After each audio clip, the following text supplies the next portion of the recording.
Hello guys, once again welcome back to our channel.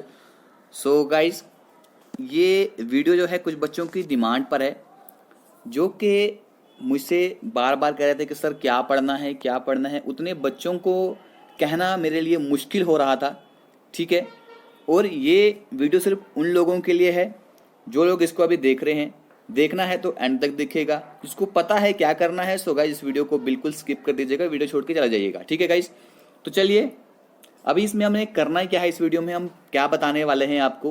Guys, आपको पता है कि there are 8 components in our syllabus, ठीक है, which has been prescribed by JKSSB in their notification. So guys, उन्होंने अपने notification में हमारे को 8 कंपोनेंट्स दिए हैं, ठीक है। We have to cover it component by component, ठीक है। अब आपका कहना यह है कि सर हमें फर्स्टली क्या करना है, सेकेंडली क्या करना है। सो गाइस, पहले बता दूं कि आपको ये 8 के 8 पार्ट ही आपको पढ़ने पड़ेंगे, और जो भी सिलेबस में प्रिस्क्राइब है, जो भी सिलेबस में दिया है, वो आपको बिट बाय बिट पढ़ना पड़ेगा। अब ये इस वीडियो में मैं ये बताऊंगा कि आपको कौन सी चीजें ज्यादा बार पढ़नी है, कौन सी चीजों को आपको बार बार रिपीट करना है, ठीक है, किसको आपको बार बार रिवाइज करना है, वो इस वीडियो का मकसद है, ठीक है। अब हमारी ये जो वीडियो है इसमें रहेगा RRR। क्या रहेगा? RRR हम लेकर चलेंगे। RRR है क्या, ठीक है। सबसे पहले रीड करना है, उसके बाद आपको रिवाइज करना है, फिर आपको रिवाइज करना है इज इक्वल टू एस। मान लीजिए Rohit is equal to Sharma. समझ रहे हो मेरी बात को?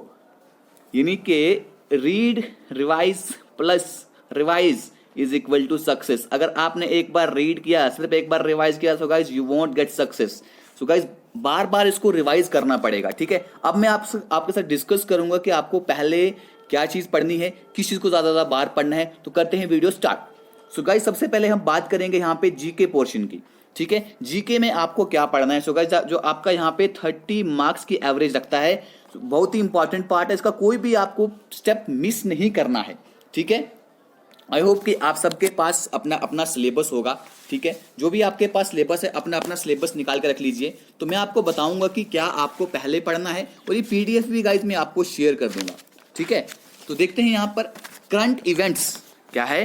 करंट इवेंट्स आपने पढ़ने ही पढ़ने हैं, इसको आप बिल्कुल भी इग्नोर नहीं कर सकते गाइज। 4 से 5 मार्क्स आपके करंट मार्क्स, जो करंट इवेंट्स है ना आपके नेशनल और इंटरनेशनल लेवल के। सो गाइज, ये आपको करने ही पड़ेंगे, क्योंकि आपके 4 से 5 मार्क्स यहां से आने वाले हैं। डेली बेसिस पे करना है आपने इसको। डेली नहीं कर सकते हो तो वीकली आपको देखना है। अगर वीकली भी नहीं देख सकते तो गाइज मंथली तो मैं आपके लिए लेकर आता ही आता हूं, वो तो आपको देखना ही देखना है। किसी भी हालत में आप उसको इग्नोर नहीं कर सकते। अगर इग्नोर किया सो गाइज ये सोच लो कि आप लिस्ट से पहले ही बाहर हो, ठीक है। इसके बाद पॉलिटिकल एंड फिजिकल डिविजन्स, ये आपको कम से कम 4 बार रटनी ही पड़ेंगी। 4 बार पढ़ने से, आप 4 बार नहीं पढ़ोगे तब तक आपका काम नहीं बनने वाला है, क्योंकि ये एक बहुत ही हमारा लेंदी टॉपिक है। इसको आपको कम से कम 4 बार पढ़ना ही पड़ेगा। इसके बाद फ्रीडम स्ट्रगल मूवमेंट, और यहाँ पर हमारे पास इंडियन कल्चर और हेरिटेज भी है। हेरिटेज अगर एक बार पढ़ोगे तो 2 बार पढ़ोगे तो आपके दिमाग में बस जाएगा, ठीक है। इंडियन कल्चर रफली टॉपिक है थोड़ा सा, ठीक है।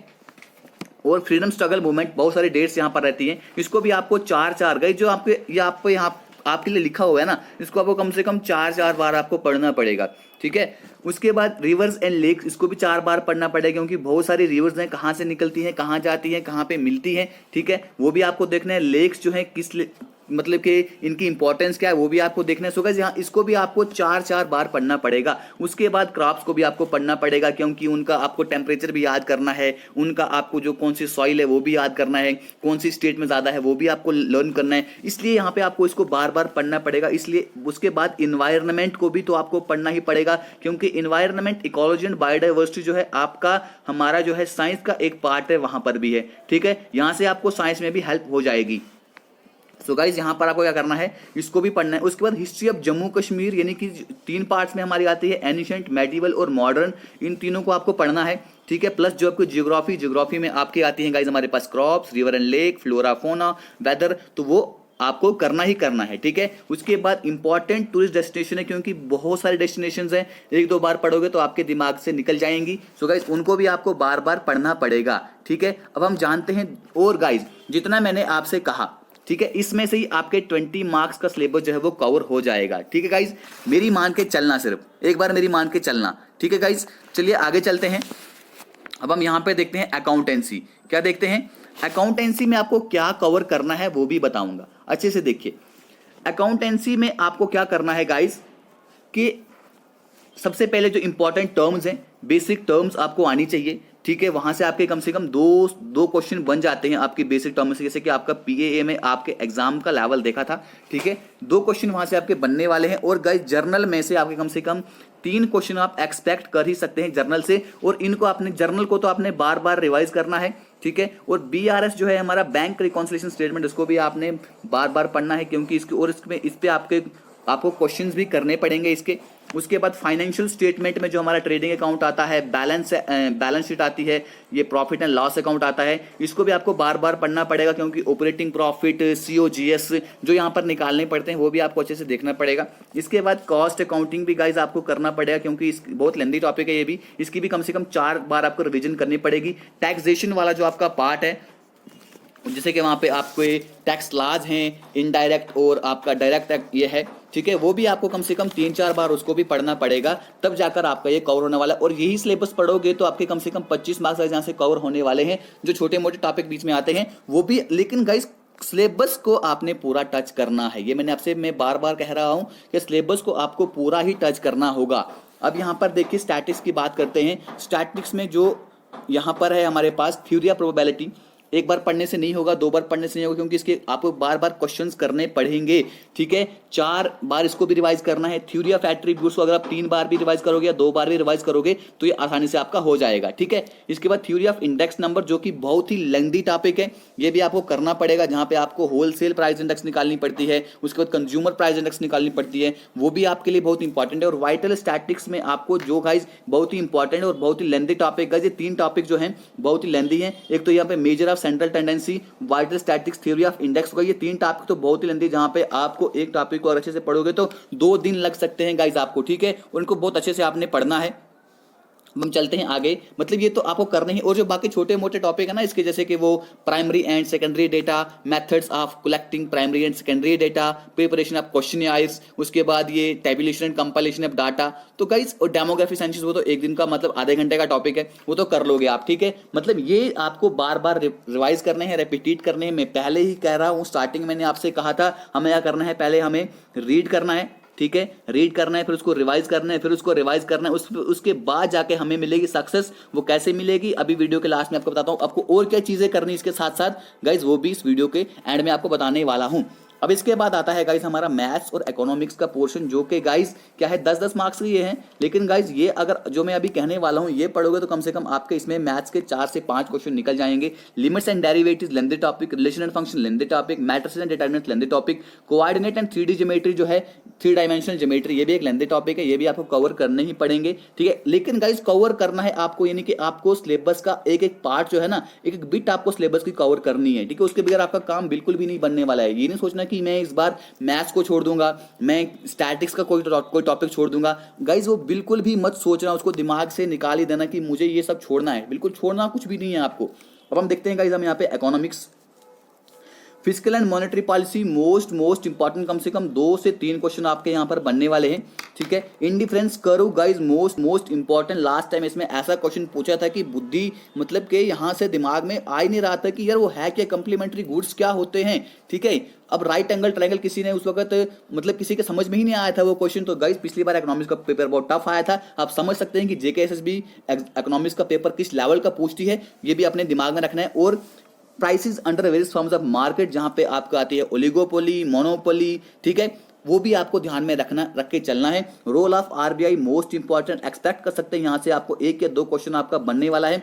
मेजरमेंट ऑफ नेशनल इनकम, ये भी आपको करना है। यानी कि जो टॉपिक मैं यहां पर कह रहा हूं इनको कम से कम आपने 3 से 4 बार रिवाइज करना है। क्यों करना है? क्योंकि लेंथी टॉपिक है और थोड़े ये ना ये अलग टाइप के टॉपिक रहते हैं जो कि आपको एक बार पढ़ने से आपके दिमाग में नहीं घुस सकते हैं। ठीक है, अब है हमारे पास यहाँ पर गाइस जर्नल साइंस। अब हमारे पास क्या है यहाँ पर, अब है हमारे पास यहाँ पर जर्नल साइंस। जर्नल साइंस में आपको क्या करना है, सबसे पहले केमिकल इक्वेशन एंड टाइप्स, इसको बार बार पढ़ना है, क्योंकि एक बार पढ़ोगे केमिकल इक्वेशन की टाइप्स आपको भूल जाएंगे, इक्वेशन किस तरह से बनती है भूल जाएगा, ठीक है। उसके बाद communicable and non communicable disease, जितना पढ़ो उतना कम, जितना पढ़ो उतना कम, समझ रहे हो ना मेरी बात, जितना पढ़ो उतना कम, जितनी बार पढ़ो उतनी बार कम, क्योंकि ये यहाँ पे बहुत सारे जैसे कि हमारी वायरल डिजीजेज हो गई, प्रोटोजोन डिजीज हो गई, फंगाई डिजीज हो गई, ठीक है, वो आपको याद रखनी पड़ेगी। उसके बाद vitamin and disease related to them, vitamin की जो हमारे 13 विटामिन होते हैं उनको आपको याद करना पड़ेगा।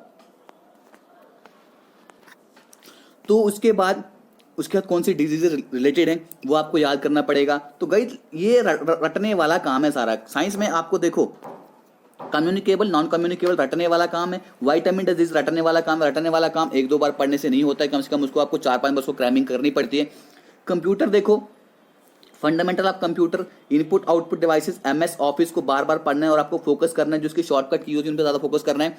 वायरस एंड एंटीवायरस पे आपको ज्यादा फोकस करना है और इंटरनेट पे आपको फोकस करना है। इसकी कौन सी इंपॉर्टेंट टर्म्स है वो करनी है। और गाइस 200 क्वेश्चन तो इसके मैं आपको करवा ही दूंगा, 200 क्वेश्चन इसके करवाऊंगा। और मेरी जो एमसीक्यू सीरीज चला रखी है मैंने, जो कि शाम को आपको 9 बजे वीडियो मिलती है, तो एमसीक्यू सीरीज गाइस हमारी एंजॉय कीजिए, ठीक है। और हमारी एप्लीकेशन भी डाउनलोड कीजिए, जहां पर आपको मैं अगले हफ्ते फ्री मॉक टेस्ट वहां पे प्रोवाइड करने वाला हूं। कंप्लीट सिलेबस का गाइस आपको वहां पे मॉक टेस्ट मिलने वाला है, ठीक है।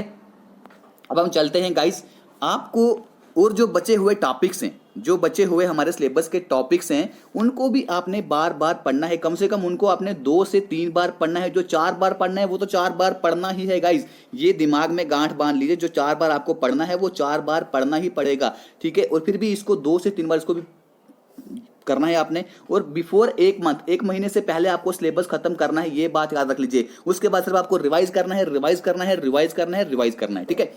रीड करो, अपने सारे डाउट्स को क्लियर करो, उसके बाद रिवाइज करो, जो बचे हैं उनको फिर से क्लियर करो, उसके बाद फिर रिवाइज करो, फिर आपको सक्सेस नहीं मिलेगी। फिर मुझे कहना है कि रोहित सर आपने कहा था कि हमें आपने ये कहा था, लेकिन इससे हमें कोई फायदा नहीं हुआ। अब यहाँ पर ये इंपॉर्टेंट चीज है, ये देख लीजिए कि आपकी डेली रूटीन्स क्या होनी चाहिए। सबसे पहले आपको पढ़ना है डेली करंट अफेयर। अगर फिजिबल नहीं हो तो वीकली पढ़ो, वीकली में नहीं पढ़ सकते हो तो गाइस मंथली पढ़ो, जो कि मंथली में आपके लिए लेकर आता हूँ। वीकली मेरे से मुमकिन नहीं होता, क्योंकि बहुत सारे काम भी और पड़े रहते हैं, वही मुझे करने पड़ते हैं।